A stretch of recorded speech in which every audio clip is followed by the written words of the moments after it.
Welcome to the Dynamics of Machines of 5th semester. Today we will discuss about module 4, that is free vibrations. Let us start with session 1. First we shall discuss about the course outcomes.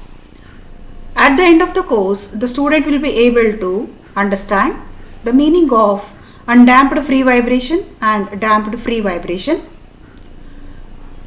The second course outcome is the student is able to determine the natural frequency of the system.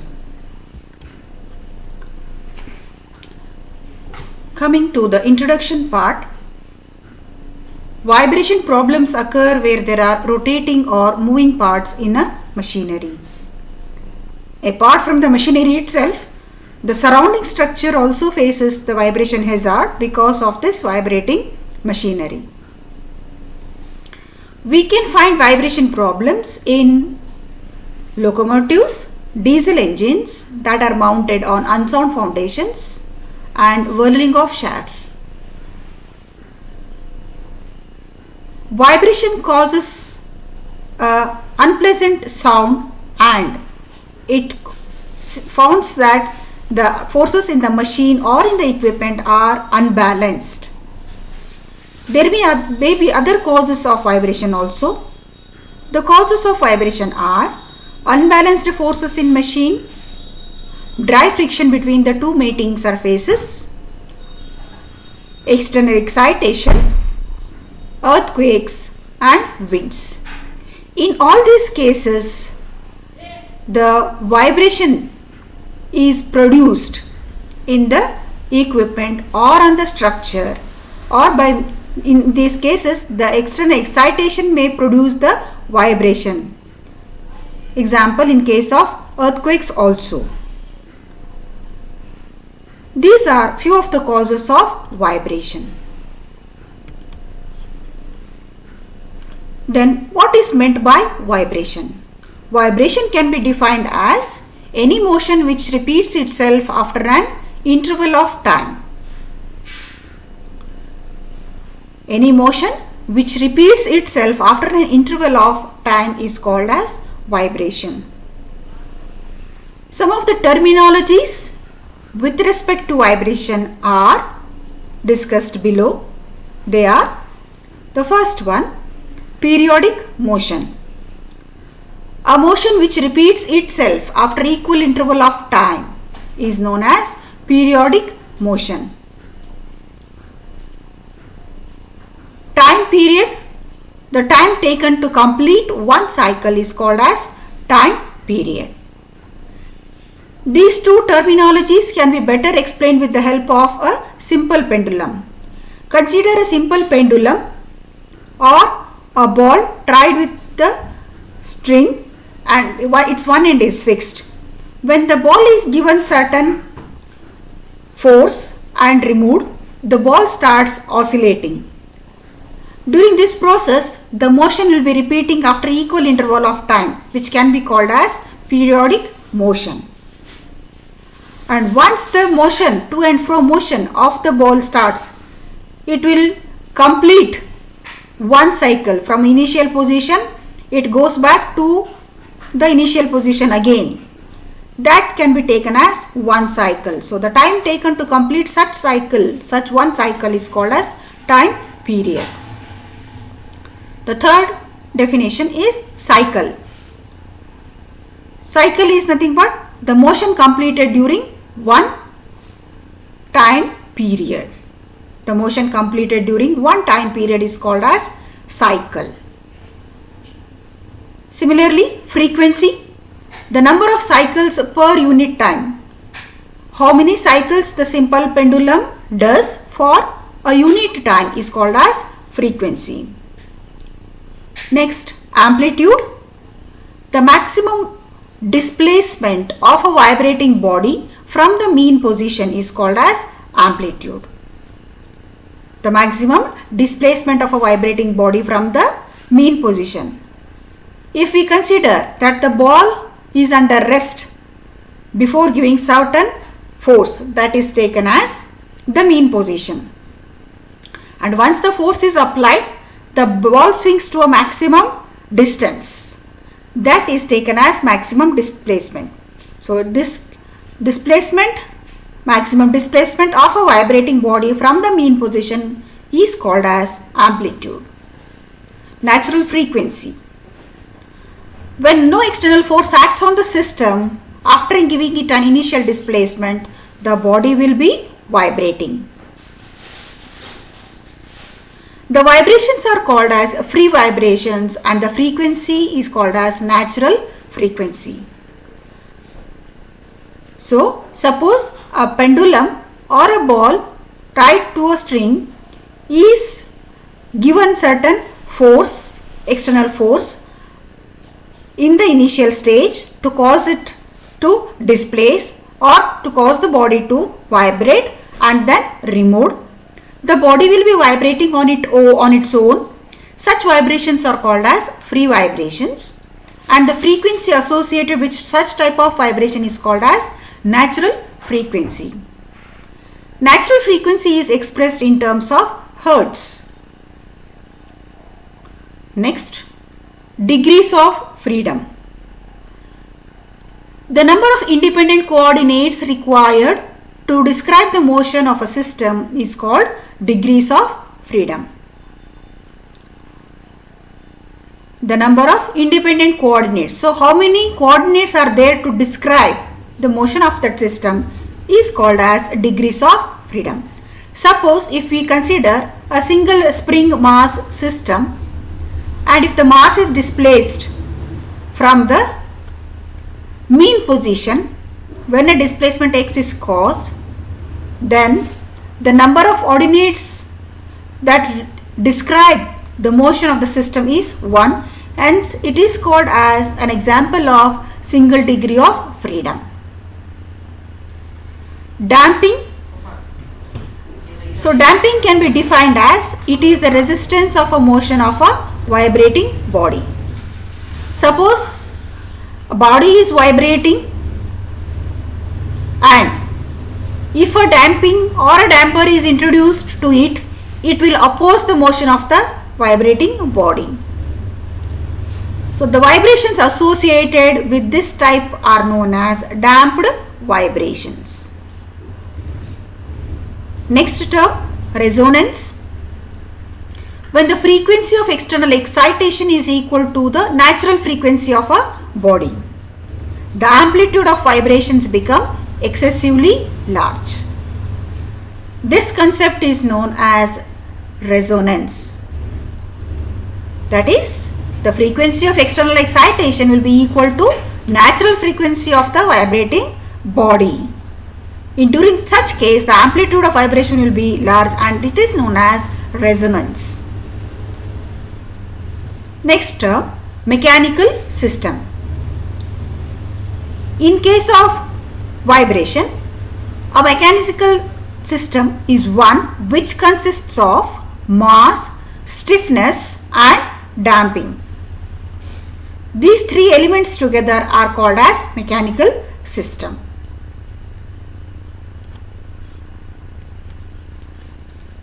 The next one, continuous and discrete systems. Mechanical systems may be either continuous system or discrete systems. Mechanical systems which have infinite number of degrees of freedom are known as continuous system. They are also called as distributed systems.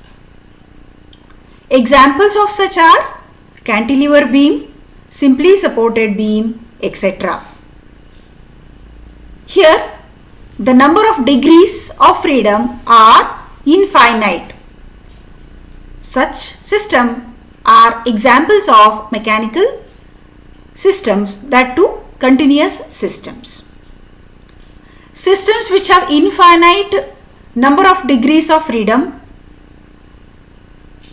are called continuous system, and systems which have finite number of degrees of freedom are called as discrete or lumped systems.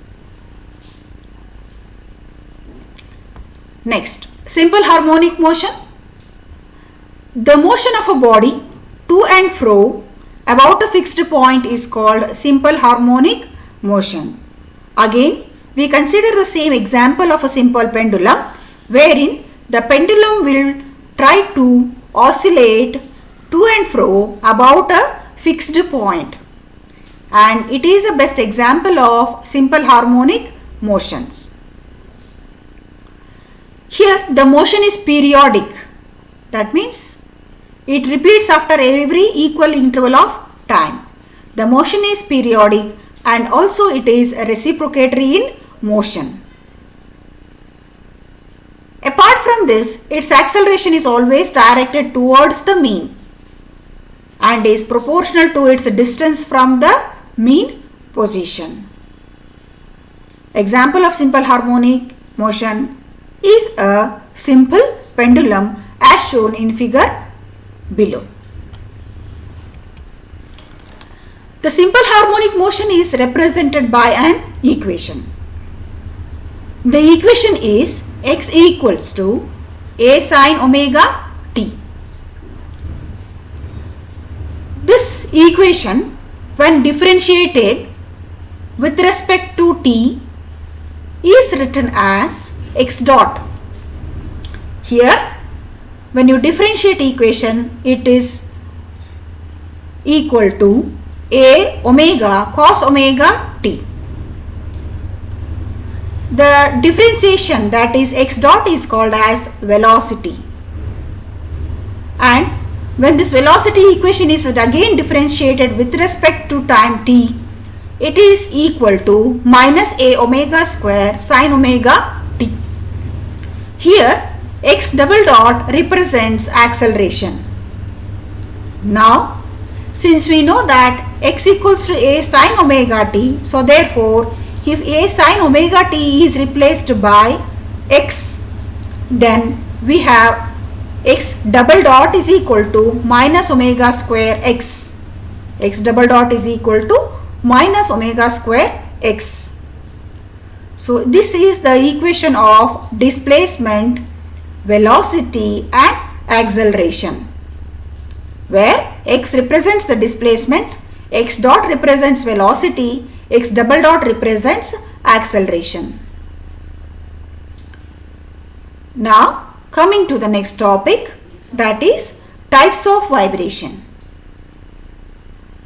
The first type of vibration is called as free and forced vibration. If the external excitation is removed after disturbing a system, then the system vibrates on its own. Suppose a pendulum is at mean position, then a certain amount of force is applied on the pendulum to cause it motion, and the force is removed, the pendulum will be oscillating. It is an example of free vibration. This type of vibration is known as free vibration, and the amplitude is going to keep on decreasing with respect to time. That means the pendulum comes to again mean position after a certain interval of time. So that means the amplitude keeps on decreasing with time. Example is a simple pendulum. The second one is forced vibration. The vibration which is under the influence of external force is called forced vibration. Suppose a body is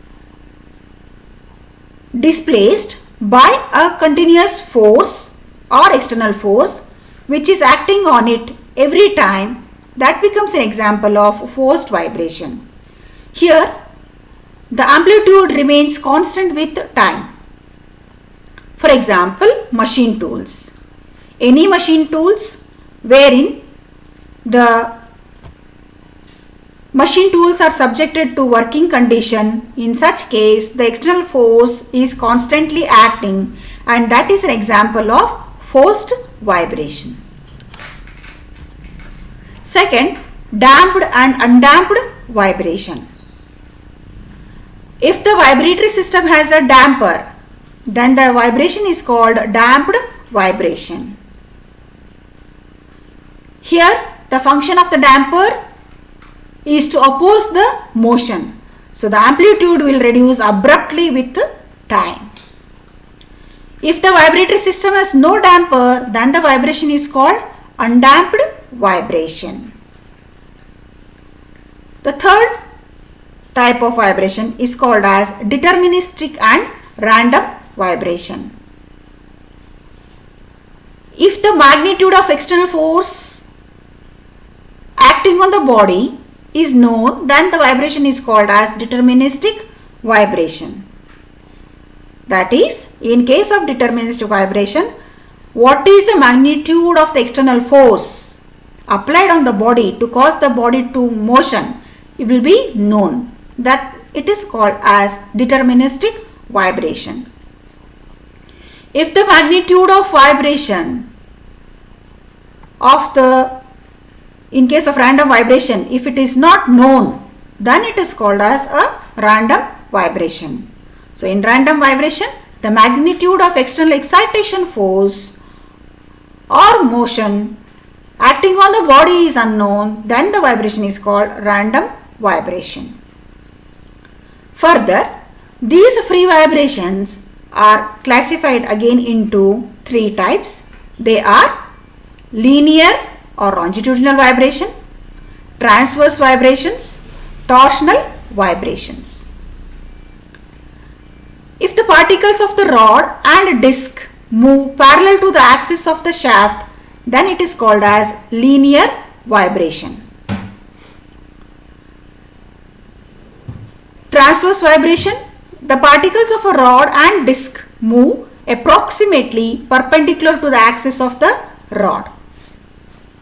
In torsional vibrations, the particles of the rod and disc move in a circle about the axis of the rod. These three types are explained with the help of a figure here. The first figure shows the longitudinal vibration. The second figure shows transverse vibration, and the third figure indicates torsional vibration.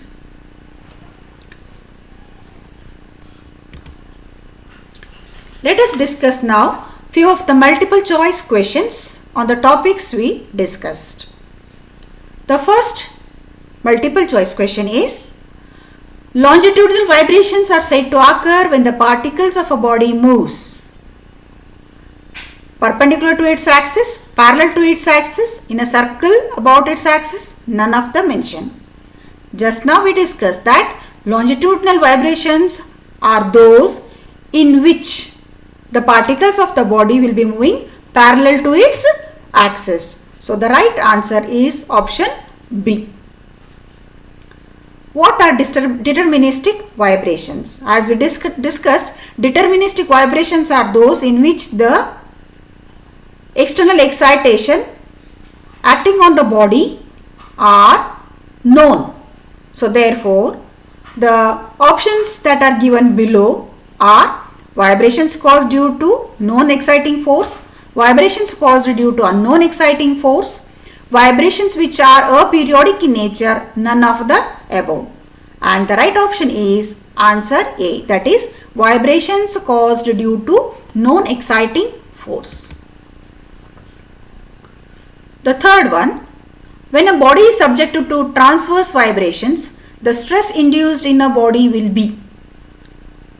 In case of transverse vibrations, the particles of the body move perpendicular to the axis, and in this case the stresses induced will be tensile stresses. So therefore, the right answer among the four, that is shear stress, tensile stress, compressive stress, none of the mentioned. The right answer is tensile stress. The fourth one, what are discrete parameter systems? So discrete systems which have infinite number of degrees of freedom, systems which have finite number of degrees of freedom, systems which have no degree of freedom, none of the above. So continuous systems will be having infinite number of degrees of freedom. So therefore, the right answer here is systems which have finite number of degrees of freedom, that is answer B. The option B is the right answer. Thank you.